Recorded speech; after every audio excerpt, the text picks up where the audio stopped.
Agents, it's Friday, and we made it, and oh my god, has it been a tough week for gaming.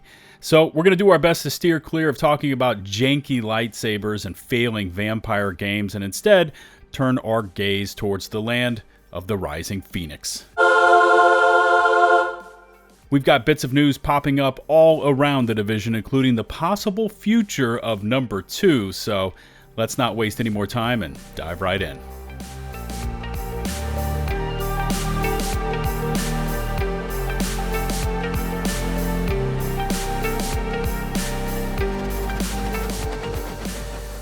What's going on, everybody? It's LtBuzzLitebeer, and welcome back to the channel.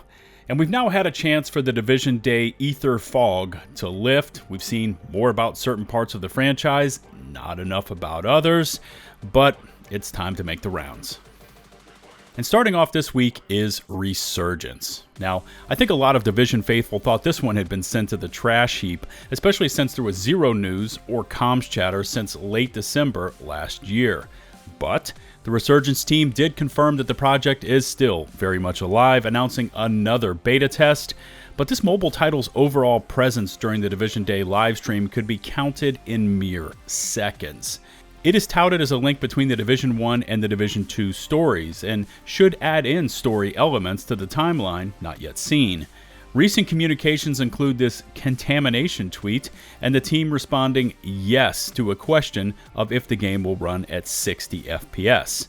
Now, according to the official Resurgence site, updated on April the 20th, the game is confirmed and set to release later this year.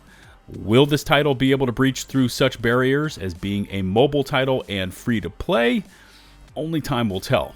If you're interested in the playtest signups, there's a link included in the video description. Continuing this theme of the frozen tundra of the North, and the OG Division game is still very much in existence. The next global event will begin on May the 15th through the 22nd, and this next round will be Blackout. Now, if you've never experienced this GE, then you were truly missing out, and this is the perfect time to knock out some survival runs, and if you know, you know. GE Blackout equips agents with unlimited shock rounds, and the more running or shooting you do, the more damage your shock rounds inflict. Plus, on the extreme Blackout setting, agents deal shock melee strikes. GE missions for this one will include the rotation of Hudson Refugee Camp, Lincoln Tunnel Checkpoint, Times Square Power Relay, General Assembly, and the incursion is Falcon Lost. But the real draw to this global event will be the classified gear sets up for grabs, including Defense, Deadeye, Striker's Battle Gear, and Tactician's Authority, which is an all-star lineup for sure. There's also 3 cosmetic masks available for agents who complete the assigned tasks, including the Tau, Rictus, and Vulcan masks. Now, I often receive comments from agents who have never completed a survival run, and if you haven't, GE Blackout is the perfect time to correct that fact. Of all the Division Day inclusions, Heartland had the most to prove, and we learned more about this game in 5 minutes than we had previously received over the past 2 years. Now, this included a near 2-minute cinematic with background story, a bit of lore, and more information concerning this strange virus effect affecting the town of Silver Creek. It also included developer interviews, gaming news publications running with the information, and in general, we went from knowing nothing to being thrown into the informational pool when it comes to this game. One of the chief complaints brought against the footage is that it never truly showed live gameplay footage, as in someone actually sitting in front of a screen, controller in hand, talking about the game as they played. Now, during the footage that was shown, you could see it was ripped directly from in-game action, but again, those concerns do have validity to them. Following the Division Day presentation, a link to that full video can be found in the video description, the Division Heartland team started answering questions publicly and attempting to stir up interest in the game that has honestly begun to wane in the past months based on the strict comms dark policy.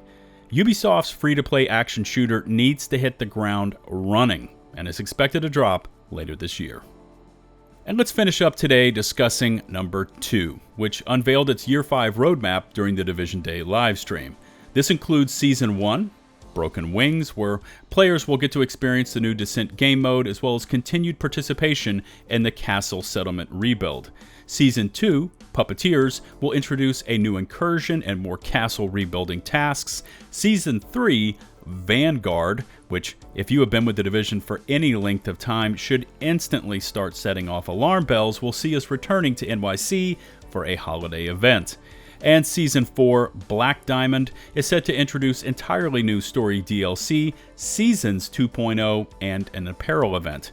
Season 4 was also advertised as introducing an entirely new in-game structure.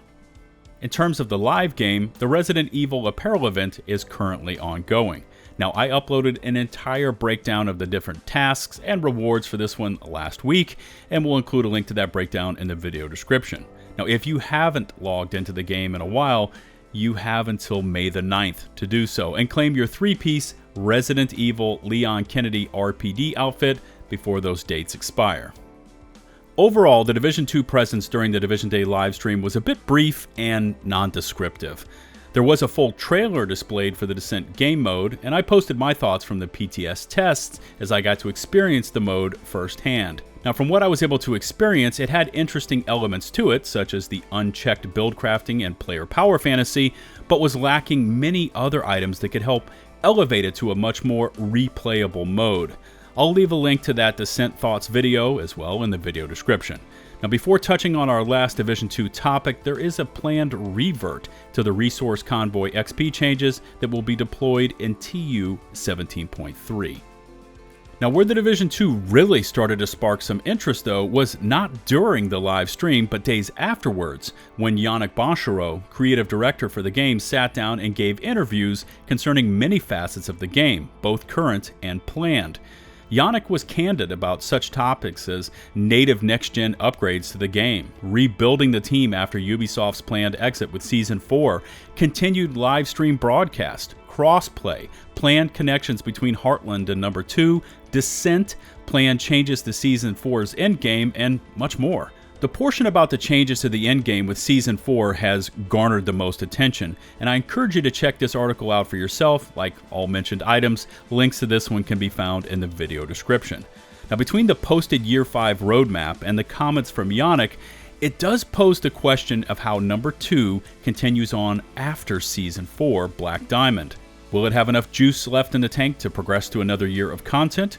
Will it be time to shelve Number 2, which in all honesty has extended past its planned life cycle? And will we start to hear about the Division 3? That would be a great question for you to sound off about in the comments section below. If you happen to like the video, maybe consider hitting subscribe, and while you're at it, ring the notifications bell to receive my latest upload alerts. If you could take a few seconds more to rate and or share this video, that would also be greatly appreciated. You can find and follow me on Twitch, Twitter, and over in my open community Discord server, links to all of which can be found in the video description and pinned comments below. Shout out to the over 120,000 of you that have taken the leap and hit subscribe, and as always, a special thanks to my patrons over on Patreon. Until the next one, this is LtBuzzLitebeer, signing off.